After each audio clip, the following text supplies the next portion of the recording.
ఈరోజు red book రాజ్యాంగం నడుస్తూ ఉంది. ఈ రెడ్ బుక్ రాజ్యాంగంలో ఎవరైనా కూడా గొంతు విప్పుతారు చంద్రబాబు నాయుడుకు వ్యతిరేకంగా అని చెప్పి ఎక్కడ చంద్రబాబు నాయుడు గారికి అనిపించినా వెంటనే ఆ మనిషి గొంతు పట్టుకోవడం, ఆ నులిపేయడము అనేది ఎలా అనేది మాత్రమే చేస్తూ ఉన్నారు. మొట్టమొదటిసారిగా చూస్తూ ఉన్నాం మ్యానుఫ్యాక్చర్డ్ విట్నెస్లు. అంటే ఒక నేరంతో ఒక మనిషికి సంబంధం ఉండదు, కానీ ఏకంగా వీళ్ళకి సంబంధించిన ఒక వ్యక్తిని క్రియేట్ చేస్తున్నారు. ఆయన చేత ఆయనను అప్రూవర్ అంటున్నారు, ఆయన చేత ఇష్టం వచ్చిన మాటలు మాట్లాడిస్తున్నారు, ఒక ఎవిడెన్స్ మ్యానుఫ్యాక్చర్డ్ ఎవిడెన్స్ క్రియేట్ చేయిస్తున్నారు. ఆ మనిషితో ఈ మనిషి పేరు చెప్పిస్తున్నారు, ఈ మనిషిని ఇలా అరెస్ట్ చేస్తూ ఉన్నారు. ఇంతవరకు ఎప్పుడు హిస్టరీలో ఇటువంటి కార్యక్రమాలు ఎప్పుడు జరగల. ఒక తప్పుడు సాంప్రదాయానికి పెద్ద మనిషి చంద్రబాబు నాయుడు గారు ఈరోజు బీజం వేస్తూ ఉన్నాడు. ప్రతి నియోజకవర్గంలో కూడా పాత కేసులు ఏమేమి ఉన్నాయని చెప్పి తవ్వుతున్నారు. ఆయన పాత కేసులలో ఇప్పుడు మన ఎమ్మెల్యే క్యాండిడేట్లను ఎలా ఇరికించాలి అని చెప్పి, ఆ కేసుల్లో ఎలా ఇరికించాలి అని చెప్పి ఇప్పుడు చూస్తూ ఉన్నారు. ఏ తప్పు జరగకపోయినా కూడా యాక్టివ్గా ఎవడైనా కార్పొరేటర్ ఉన్నా, ఎవడైనా ఎంపీటీసీ ఉన్నా, ఎవడైనా జెడ్పీటీసీ ఉన్నా, లేకపోతే ఎవరైనా లీడర్ ఉన్నా సరే విజిలెన్స్లో ఎలా ఇరికించాలా, తప్పుడు కేసు ఎలా పెట్టించాలా అనే సంస్కృతితోనే ఈరోజు పాలన సాగుతూ ఉంది. నేను ఒకటి చెప్తా ఉన్నా, ఈరోజు కష్టంలో ఉన్న వైఎస్ఆర్సీపీ అన్నదమ్ములను నేను ఈరోజు చూస్తూ ఉన్నా. నేను మీ అందరికీ ఒకటే చెప్తా ఉన్నా, మీ అన్నగా, మీ తమ్ముడిగా, మీ బిడ్డగా ఒకటి చెప్తా ఉన్నా. నెక్స్ట్ వచ్చే జగన్ 2.0లో పరిస్థితి ఈ మాదిరిగా ఉండదు. ఈరోజు ప్రతి కార్యకర్త కష్టాన్ని చూస్తూ ఉన్నా కాబట్టి చెప్తా ఉన్నా. ఇంతకుముందు మన హయాంలో మనం వచ్చే టయానికే కోవిడ్ మహమ్మారి మధ్యలో 2019 జూన్లో మనం ప్రమాణ స్వీకారం చేశాం. ఆ తర్వాత ఆ మార్చిలోనే ముగియక మునిపే, ఒక సంవత్సరం కూడా సరిగ్గా ముగియక మునిపే 2020 మార్చి వచ్చేసరికి వెంటనే కోవిడ్ వచ్చింది. ఆ తర్వాత 2 సంవత్సరాలు కోవిడ్తో మనం యుద్ధం చేయాల్సిన పరిస్థితుల మధ్య మన పాలన సాగింది. బహుశా కార్యకర్తలకు అనుకున్న మేరకు బహుశా నేను చేయలేకపోయి ఉండొచ్చు, కానీ ఇవాళ ఒకటే చెప్తా ఉన్నా, ఈరోజు ఈ కష్టాన్ని చూసిన వ్యక్తిగా చెప్తా ఉన్నా, రేపొద్దున ఇలా ఉండదు. రేపొద్దున జరిగే ప్రతి విషయంలోనూ వైఎస్ఆర్సీపీకి కార్యకర్తే నెంబర్ 1గా ఉంటాడని మాత్రం ఖచ్చితంగా చెప్తా ఉన్నా. ప్రతి కార్యకర్తకు నేను ఒకటే చెప్తా ఉన్నా, ఎవడెవడైతే మీకు అన్యాయం చేశాడో పర్వాలా, అన్యాయం చేయండి, చేయించుకుంటాం, టైం మీది, కానియండి, కొట్టండి అని చెప్పి చెప్పండి. ఆడు ఎవడు ఏం చేస్తా ఉన్నాడో పేరు రాసుకోండి. రెడ్ బుక్ అని నేను చెప్పను, కానీ పేరైతే రాసుకోండి. మీరు ఏ బుక్లో రాసుకున్నా పర్వాలా, పేరైతే మీరు రాసుకోండి. దాని తర్వాత మాత్రం అన్యాయం చేసినోనికి సినిమా మాత్రం మనం చూపిస్తామని చెప్తాను. ఆ మనిషి రిటైర్డ్ అయి ఉన్నా కూడా లాక్కొని వస్తా, ఆ మనిషి దేశం విడిచిపెట్టిపోయినా లాక్కొని వస్తా. ఎవరిని వదిలిపెట్టేది ఉండదు.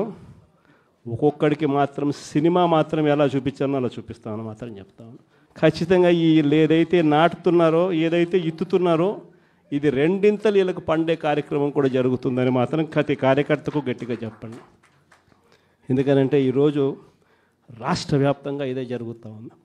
ఒక్కొక్కని కథ వింటూ ఉంటే నిజంగా మనసుకు బాధ కలుగుతుంది.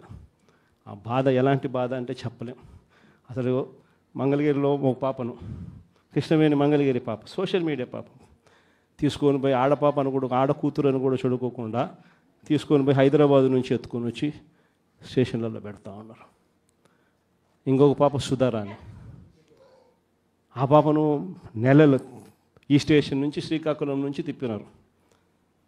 శ్రీకాకుళం నుంచి కింద దాకా అన్ని స్టేషన్లు తిప్పుకుంటూ నెల రోజుల పాటు బెయిల్ రాకోకుండా తిప్పినారు. ఆడవాళ్ళను, ఆడకూతుర్లను కూడా చూడుకోకుండా, కేవలం వీళ్ళకి వ్యతిరేకంగా పోస్ట్ పెట్టిందని. ఇంత దౌర్జన్యంగా జరుగుతూ ఉన్నారు. వంశీ అని ఇప్పటికి 1.5 అయిపోయింది. ఒక కేసులో బెయిల్ వస్తుంది, బెయిల్ వచ్చిన వెంటనే ఇంకొక కేసు, మళ్ళీ ఆ కేసులో బెయిల్ వస్తుంది, బెయిల్ వచ్చిన వెంటనే మళ్ళీ ఇంకొక కేసు. ఇప్పటికి 11 కేసులు. ఒక కేసు అయిపోయినాక ఒక కేసు, ఒక కేసు అయిపోయినాక ఒక కేసు. 2 నెలలు దాదాపుగా వంశీ ఈరోజు జైల్లోనే కనపడతా ఉన్నాడు. ఇంకొక దళితుడు ఎక్స్-ఎంపీ నందిగామ సురేష్ పాపం నెలన్నర రోజులు పాపం జైల్లో పెట్టారు. బెయిల్ రాకుండా అడ్డుకుంటూ జైల్లో పెట్టారు. మళ్ళా చివరకు కోర్టుల ద్వారా ఎంతో కష్టపడితే బెయిల్ వచ్చింది.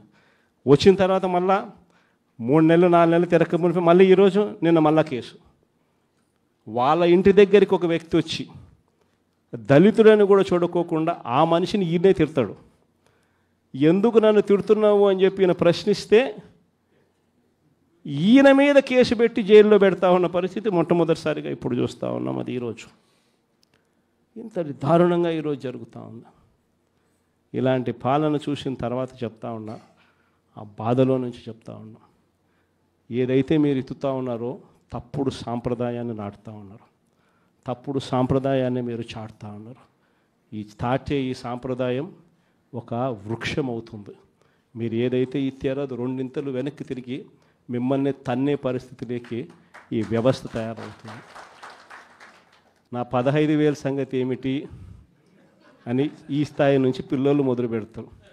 ఎన్నికలప్పుడు ఏమని చెప్పాడు? ఇంటింటికి పోయాడు, ఇంటింటికి కరపత్రాలు పంచినారు, ఇంటింటికి బాండ్లు అన్నాడు, ఇంటింటికి పోయి ఏం చెప్పినాడు? ఇంట్లో చిన్నపిల్లలు మీ ఇదే పాలకొల్లు నుంచి వచ్చిన కార్పొరేటర్లకు అయితే ఇంకా బాగా చక్కగా తెలుసు. ఆ మంత్రి రామానాయుడు అనే ఆ మంత్రి ఆయన మాట్లాడిన మాటలు వైరల్ అవుతూ ఉంటాయి. ఇప్పుడు ఈ రోజుకి కూడా సోషల్ మీడియాలో ఆయన మాట్లాడిన వీడియో టేపు. ఆయన ఏమన్నాడు? ఇంటింటికి ఆయన పోతాడు, ఆయనతో పాటు కార్యకర్తలు అందరినీ పంపించాడు. అక్కడ పోయినేమంటాడు? చిన్నపిల్లలు కనపడితే నీకు 15,000, నీకు 15,000, నీకు 15,000. అదే ఇంట్లో నుంచి వాళ్ళ అమ్మ బయటకు వచ్చింది, పిల్లల అమ్మ, వాళ్ళ చిన్నమ్మ. వీళ్ళు బయటకు వస్తే వాళ్ళని చూడగానే, వాళ్ళని చూసిన వెంటనే నీకు 18,000, నీకు 18,000, నీకు 18,000 అంటాడు. సంతోషమా అని అంటాడు. మళ్ళా అంతలో ఇంట్లో నుంచి ఈ చిన్నమ్మలు, ఈ అమ్మలు, వాళ్ళ అమ్మలు బయటకు వచ్చినారు. వాళ్ళని చూడగానే నీకు 50 ఏళ్ళ వయసు కదా, మీకు 48,000, నీకు 48,000, నీకు 48,000 అన్న మొదలుపెట్టినాడు. అంతటితో ఆగల. ఇంట్లో నుంచి 20 ఏళ్ళ పిల్లోడు వస్తే ఇట్లా చూసి నీకు 36,000, నీకు 36,000, నీకు 36,000 సంతోషమా అన్నాడు. అంతటితో ఆగల. ఆ ఇంట్లో నుంచి ఒక రైతు బయటకు వచ్చినట్టు కండువా కప్పుకొని, రైతు అని చెప్పి ఎప్పుడైతే చూశాడో నీకు 26,000, నీకు 26,000, నీకు 26,000 అన్న మొదలుపెట్టాడు. ఇలా మనం చెప్పిన దానికన్నా కూడా 3 ఇంతలు 4 ఇంతలు ఎక్కువగా ఇస్తాము అని చెప్పి ప్రతి ఇంటికి కూడా వీళ్ళు చెప్పిన మాటలు వీళ్ళను వెంటాడుతూనే ఉంటాయి.